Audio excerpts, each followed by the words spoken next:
Hai teman-teman semua, masih ketemu lagi dengan saya Irvi Aresti di mata kuliah Bioteknologi. Untuk video kali ini kita akan membahas tentang aplikasi salah satu jenis plasmid pada proses rekayasa genetika.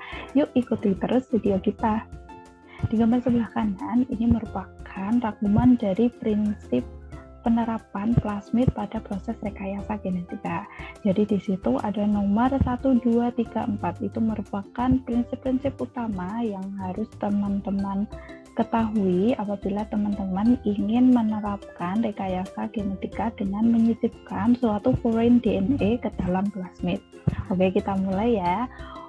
Untuk gambar pertama, di situ plasmid, kalau kita lihat di video sebelumnya, itu mempunyai sisi yang nantinya akan dikenali oleh enzim restriksi tertentu. Nah, pada penerapannya di proses rekayasa genetika, kita nanti akan menambahkan enzim restriksi tersebut sehingga dia akan memotong plasmid menjadi bentuk plasmid yang terbuka. Jadi di gambar 1 itu merupakan proses pemotongan plasmid oleh enzim restriksi. Gambar 2 ini merupakan gambar dari furein DNA atau DNA asing yang kita inginkan yang nantinya akan kita sisipkan ke dalam plasmid yang kita miliki. Nah, untuk proses penyisipannya kita juga harus memotong furein DNA-nya dulu dengan enzim restriksi yang berjenis sama. Nah, setelah kita punya plasmid yang telah terpotong dan furein DNA yang telah terpotong oleh enzim restriksi, kemudian nanti ada proses penggabungan, yaitu di proses yang nomor 3. Jadi prinsipal di nomor 3 adalah proses pencampuran antara plasmid yang sudah terpotong, plasmid yang sudah terbuka, dengan enzim restriksi yang sudah terpotong. Kemudian tahapan selanjutnya adalah tahapan perekatan oleh enzim DNA ligase. Jadi setelah plasmid itu tadi disisipi oleh furein DNA, dia nantinya akan direkatkan agar terbentuklah rekombinan plasmid. Jadi tadi plasmid yang sudah terpotong, terbuka, kemudian ada juga furein DNA yang tadi sudah terpotong juga dengan jenis enzim restriksi yang sama. Dia akan dicampurkan. Setelah dicampurkan, tadi dia akan ada proses perekatan ulang oleh enzim DNA ligase. Nah, setelah proses perekatan ini barulah didapatkan plasmid rekombinan. Selanjutnya ini merupakan salah satu contoh plasmid, yaitu plasmid PPR322 yang kita ingin potong kemudian ingin kita sisipi dengan gen asing tertentu. Jadi ini deskripsi singkat tentang plasmid PPR322. Yang pertama, plasmid tersebut memiliki ori ya. Nanti proses replikasinya bisa dimulai dari ori ini. Kemudian plasmid tersebut memiliki 2 buah gen, yang mana gen tersebut merupakan gen yang resisten terhadap antibiotik tertentu. Kemudian yang ketiga, dia punya beberapa sisi pengenalan yang dikenali oleh enzim restriksi. Ukurannya, plasmid ini berukuran kecil, yaitu 4361 base pair.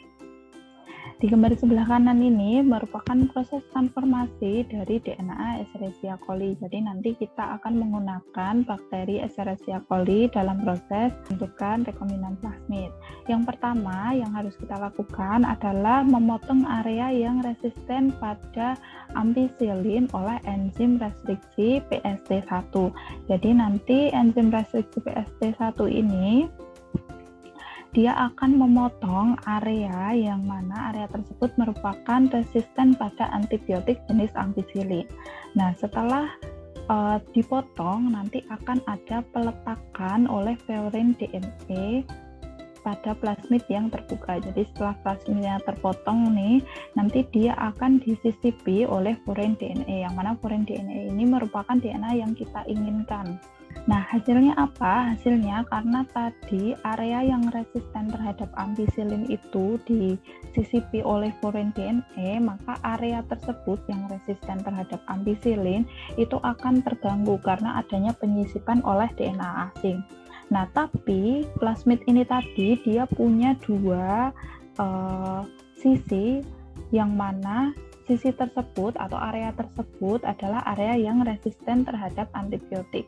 Karena area yang resisten terhadap ampisilinnya itu udah disisipi oleh foreign DNA, maka nanti plasmid ini cuma punya satu sisi yang resisten terhadap antibiotik, yaitu sisi pada tetrasiklin.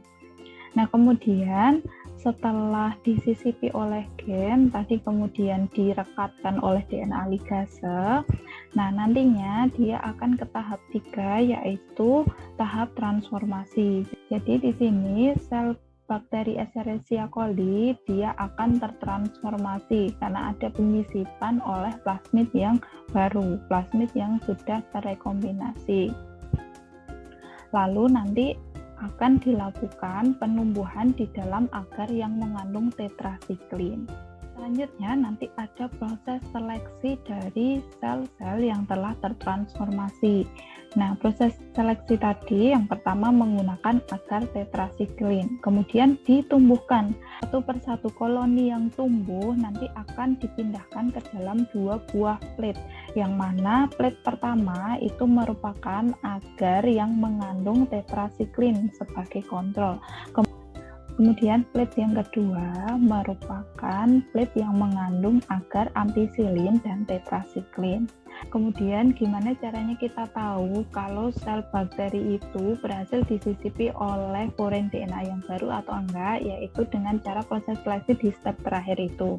Jadi nantinya setelah ditumbuhkan di 2 media tadi, yang pertama media yang cuma mengandung tetrasiklin, yang kedua adalah media yang mengandung ampicillin dan tetrasiklin. Kalau misal sel tersebut atau bakteri tersebut cuma tumbuh di tetrasiklinnya aja, tapi nggak tumbuh di ampicillin dan tetrasiklinnya, berarti bakteri tersebut adalah bakteri yang berhasil disisipi oleh foreign DNA yang baru. Kenapa? Karena foreign DNA yang baru itu sisi ampicillinnya udah rusak. Tadi karena ada penyisipan DNA yang baru, otomatis ampicillinnya udah nggak berfungsi. Kalau dia ditumbuhkan di media yang mengandung ampicillin, dia akan mati. Sementara nanti kalau ada bakteri yang tumbuh di kedua plate ini, yaitu plate yang mengandung tetrasiklin dan plate kedua yang mengandung tetrasiklin dan ampicillin, berarti bakteri tersebut adalah bakteri yang tidak membawa foreign DNA yang kita inginkan. Jadi itu cara seleksinya agar kita tahu apakah bakteri yang kita tumbuhkan itu membawa foreign DNA yang baru atau enggak. Oke, semoga teman-teman semua lebih paham ya tentang aplikasi plasmid pada proses rekayasa genetika.